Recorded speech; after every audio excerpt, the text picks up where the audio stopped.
August 1957, 0430 hours. The Soviet test range, Turatam. A tower of flame erupted from the desolate steppe. Slowly, impossibly, a behemoth of steel and fire began to climb. It was the R-7 Semyorka, the SS-6 Sapwood to NATO, the world's first intercontinental ballistic missile. It clawed at the dawn sky, shedding boosters, accelerating with terrifying purpose. Its destination? A test range thousands of miles away. Its message? America was no longer safe. For years, oceans had protected the United States from Europe, from Asia, from any enemy. Now, that shield was gone. A weapon launched from deep within the Soviet Union could reach any American city in less than 30 minutes with a nuclear warhead. This was the dawn of a new fear, the fear of instantaneous, inescapable annihilation. And America had no answer, no defense, no shield. This is the story of the doomsday missile America built and buried. A multi-billion-dollar gamble against the ultimate weapon. A desperate race to build an impossible shield for a war that could never be won. The year is 1957. Life in suburban America hums with a post-war optimism. New cars, new homes, the rise of television. Beneath this veneer of prosperity, a chilling reality was taking root. Children practiced duck and cover drills in schools. Families dug bomb shelters in their backyards. Red scares and communist paranoia were rampant. The launch of the Soviet ICBM was followed just 2 months later by Sputnik, the first artificial satellite. If the Soviets could put a satellite in orbit, they could certainly deliver a nuclear warhead to New York, Chicago, or Los Angeles. The existential threat was no longer theoretical. It was real. And it exposed a terrifying vulnerability. America could strike back, but it could not defend itself. In the Pentagon, the strategists faced a nightmare scenario. Hundreds of Soviet ICBMs, each carrying megatons of destructive power, targeting American cities, military bases, command centers. Against this onslaught, the United States had precisely zero defense. No way to stop them, no way to deflect them. The only existing defense system was the Nike-Ajax missile, a relatively short-range surface-to-air missile designed to shoot down enemy bombers. Then came the Nike Hercules, a slightly more advanced version, capable of carrying a small nuclear warhead to destroy entire bomber formations. These were designed for aircraft, not for missiles. A missile traveled at speeds unimaginable for a bomber. It climbed to the edge of space. It re-entered the atmosphere at hypersonic velocity. Intercepting an ICBM was like hitting a bullet with another bullet. It was deemed by many impossible, but the pressure was immense. The public demanded protection.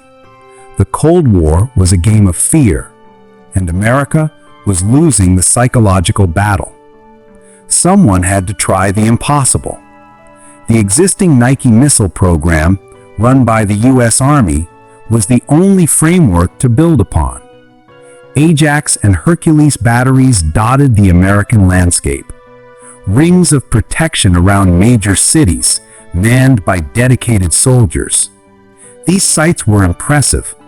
Underground launchers, radar domes, barracks. But they were a shield against yesterday's war. The challenge for the Army's Ballistic Missile Defense Agency was clear. Take what they knew about air defense and expand it to the scale of space. Design a missile that could launch, accelerate to incredible speeds, track a tiny incoming warhead in the vastness of space and destroy it before it reached its target. This new, impossible shield would be called Nike-Zeus, named after the king of the Greek gods, wielding a thunderbolt from the heavens, a fitting name for a weapon designed to strike fear from the skies. The task fell to scientists and engineers at Bell Labs and Douglas Aircraft. Brilliant minds working under immense pressure with limited resources. The problem wasn't just building a missile, it was building an entirely new system of defense. It required an entirely new class of radar, so powerful it could detect a golf ball-sized warhead thousands of miles away, so precise it could track it through the chaos of space and re-entry. It required super-fast vacuum tube computers to calculate intercept trajectories in milliseconds, to predict where the incoming warhead would be and where the Nike-Zeus needed to go to meet it. These computers filled entire rooms, consumed vast amounts of power, and generated immense heat. They were the bleeding edge of the 1950s technology. And it required a new missile, a monster of its own, the Nike-Zeus. The Zeus missile itself was designed as a three-stage behemoth, over 50 feet tall, capable of accelerating to Mach 13 in just 5 seconds. Its warhead? A powerful nuclear device. Why nuclear? Because hitting a bullet with a bullet was too precise. The Zeus's nuclear warhead would create a massive X-ray blast, a shotgun effect in space, vaporizing the incoming warhead, or at least frying its electronics. It was an audacious concept, a vision of technological supremacy. But the question remained, could it actually work? Could America truly build a shield against the ultimate weapon? To test such a system, America needed a remote, pristine location, a place far from prying eyes, where failures could be contained. They chose Kwajalein Atoll, in the Marshall Islands, a string of coral islands in the middle of the Pacific Ocean, a paradise transformed into a proving ground for the apocalypse. The atoll was rapidly industrialized. Massive radar dishes were constructed, dominating the tropical skyline. Underground bunkers, control centers, and missile launch silos changed the face of the islands. Scientists, engineers, and military personnel poured into this remote outpost. They were building the future of defense. The tests would be conducted against dummy ICBMs launched from Vandenberg Air Force Base in California, thousands of miles away. These target missiles were called Atlas ICBMs. The first challenge was detection. The incoming ICBM warhead was tiny, fast, and hot. It traveled through the vacuum of space, then re-entered the atmosphere at speeds exceeding 15,000 miles per hour. Distinguishing a warhead from surrounding debris or from sophisticated decoys was a monumental task. The Zeus system relied on two massive ground-based radar systems. The Zeus Acquisition Radar, ZAR, a huge fixed dish designed to sweep the skies, and the Zeus Discrimination Radar, ZDR, a more precise, steerable dish tasked with locking on to the actual warhead. These radars had to be incredibly powerful, filtering out atmospheric noise, tracking multiple objects simultaneously, and handing off targets with split-second precision. It was like trying to track a grain of sand dropped from space while driving a car at blinding speed. In the subterranean control rooms on Kwajalein, the atmosphere was electric. Engineers hunched over consoles, watching glowing green screens. Vast banks of vacuum tube computers hummed and whirred, processing astronomical amounts of data. Every second counted. Every calculation was critical. The entire process, from detection to intercept, had to be fully automated. Human reaction time was too slow. The computers had to decide, launch, and guide the interceptor missile with inhuman speed and accuracy. This was the dawn of truly autonomous warfare. The pressure on these teams was immense. Billions of dollars, the fate of the nation, all resting on their ability to make the impossible possible. The sequence was breathtaking in its complexity. First, the Atlas ICBM would launch from California, hurtling across the Pacific. Thousands of miles away, the ZAR on Kwajalein would pick up its signal. The ZDR would then lock on, discriminating the actual warhead from any accompanying debris or decoys. Then, the Nike-Zeus missile would launch, a pillar of fire erupting from its silo. It would climb steeply, rapidly shedding its first two stages, accelerating to Mach 13 in just seconds. Its guidance system, a marvel of miniaturized electronics, would constantly adjust its course, guided by the ground-based computers. Its goal? To meet the incoming warhead hundreds of miles above the Earth, in the vacuum of space or high in the exosphere, and detonate its nuclear warhead, neutralizing the threat. As the engineers toiled in the Pacific, a political firestorm raged back home. The missile gap. Fueled by fear and often exaggerated intelligence, the public believed the Soviets had vastly more ICBMs than the United States. Politicians, including then-Senator John F. Kennedy, campaigned on closing this perceived gap. The pressure to develop an effective anti-missile system became a national obsession. The Army, with the Nike-Zeus, promised a solution, a tangible shield, a way to reclaim American technological superiority. But even as the tests began, questions lingered. Could such a complex system ever be truly reliable? Could it withstand a concentrated attack? And what would be the cost? Not just in dollars, but in the very nature of nuclear deterrence. July 19, 1962, 12:44 p.m., Kwajalein Atoll.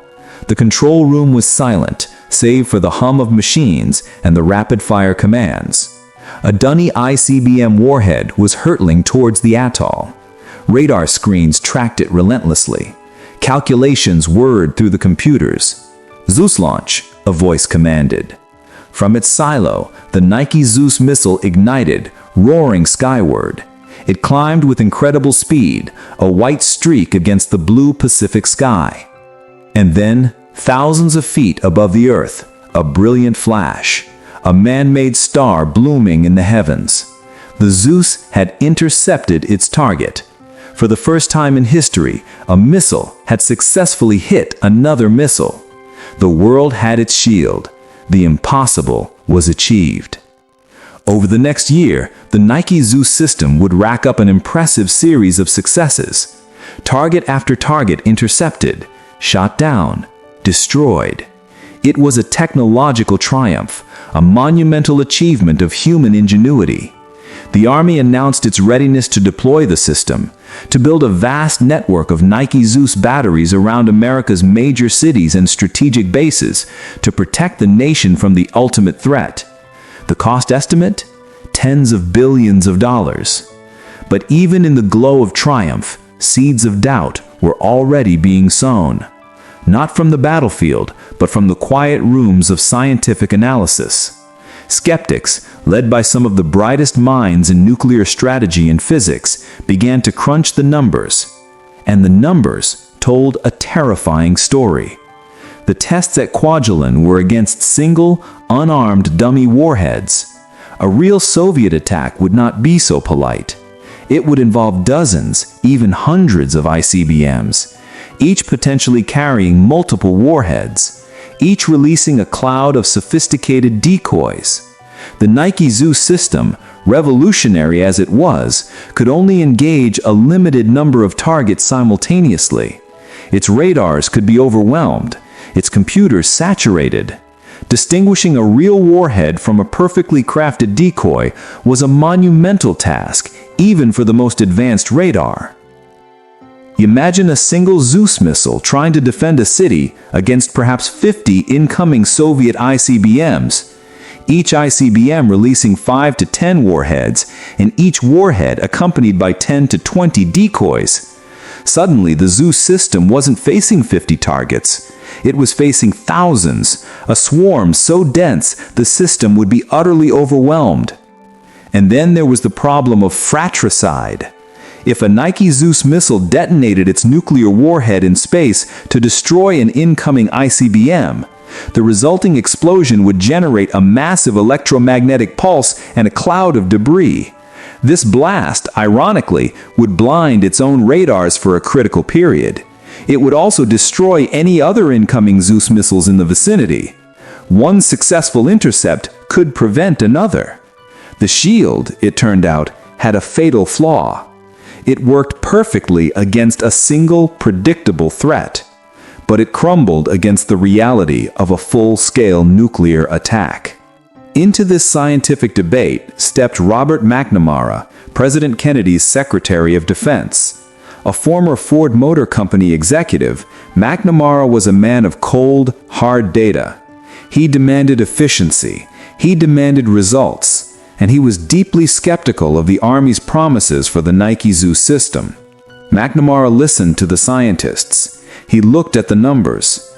He understood the fratricide problem. He understood the decoy problem. He realized that for every dollar America spent on a Nike-Zeus defense, the Soviets could spend far less to build more missiles and more decoys.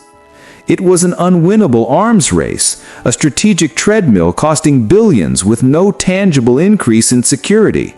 The money, he argued, would be better spent on strengthening America's offensive nuclear arsenal, on building more ICBMs, more bombers, more nuclear submarines, to ensure that any Soviet attack would result in absolute, unavoidable retaliation. This was the chilling logic of mutually assured destruction. The theory of mutually assured destruction, or MAD, was simple and terrifying. If both superpowers possessed enough nuclear weapons to utterly destroy each other, then neither would ever launch a first strike. To attack would be to commit suicide. The very vulnerability of each nation became its ultimate protection. In this grim calculus, a perfect defensive shield became a destabilizing force. If one side believed it could defend itself, it might be tempted to strike first. This would make nuclear war more likely, not less. McNamara, along with many leading strategic thinkers, came to believe that building a comprehensive ABM system like Nike-Zeus was not just a waste of money, it was a threat to global stability. It disrupted the delicate balance of terror. The debate raged publicly. The Army vigorously defended its Nike-Zeus program. They had built a working shield. They had achieved the impossible. How could America simply abandon the ability to protect its cities? But a powerful coalition of scientists, academics, and former government officials argued against deployment. Newspaper editorials questioned the feasibility and the colossal cost. The public, once demanding a shield, became increasingly confused by the nuanced arguments. The choice was stark: continue pursuing a potentially futile defense, or accept the terrifying stability of MAD. Ultimately, the technical triumph of Nike-Zeus was overshadowed by its strategic limitations. The missile worked. The system could intercept, but it could not win the war of numbers, the war of decoys, or the war of strategic stability. It was a shield built for a world that no longer existed. In late 1963, Secretary McNamara delivered his verdict: Despite the Army's protests, the comprehensive deployment of Nike-Zeus was canceled.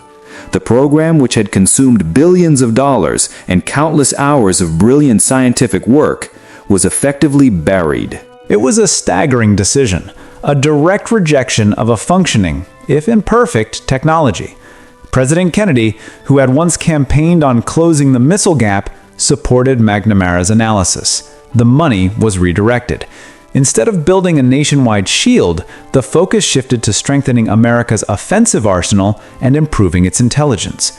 The physical remnants of the Nike-Zeus dream slowly began to decay. The massive radar domes on Kwajalein, once symbols of triumph, fell silent. The underground silos, designed to launch the Doomsday Missile, were either repurposed or abandoned. The Zeus missiles themselves, once America's great hope, were de-weaponized. Many ended up in museums, or simply forgotten. A multi-billion-dollar project, years of research, countless hours of engineering, all designed to hit a bullet with a bullet, all ultimately deemed obsolete, not by a better weapon from the enemy, but by the cold, unforgiving logic of nuclear deterrence. The Doomsday Missile that America built was buried, not because it failed to work, but because it could not solve the fundamental problem of nuclear war. It could not change the horrifying equation of MAD. Today, Kwajalein Atoll remains a critical site, not for Nike-Zeus, but for modern missile defense testing. The legacy of the Doomsday Missile lives on in the ongoing quest for a shield. The debates of the 1960s about cost, effectiveness, and strategic stability continue to echo. The ABM Treaty, signed in 1972, formalized the very arguments McNamara had made. It limited both the US and USSR to only 2 ABM sites each, later reduced to 1, a recognition that a comprehensive shield was both destabilizing and ultimately futile. But the human desire for protection is eternal. The pursuit of missile defense continues. The THAAD system, the Patriot missile, the ground-based mid-course defense, all facing similar technical challenges, similar strategic dilemmas, and similar budget pressures. Across the American landscape, the ghostly remnants of other Nike missile sites lie abandoned.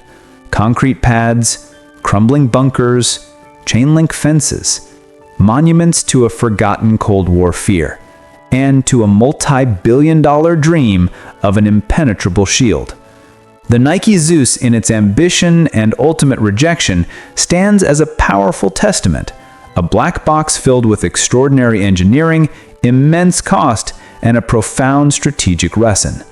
It reminds us that even the most advanced technology can be rendered obsolete, not by a faster foe, but by the cold, unforgiving logic of geopolitics. Return to August 1957. The Soviet test range, Tyuratam, the terror of the first ICBM launch, the desperate need for a shield. America built that shield.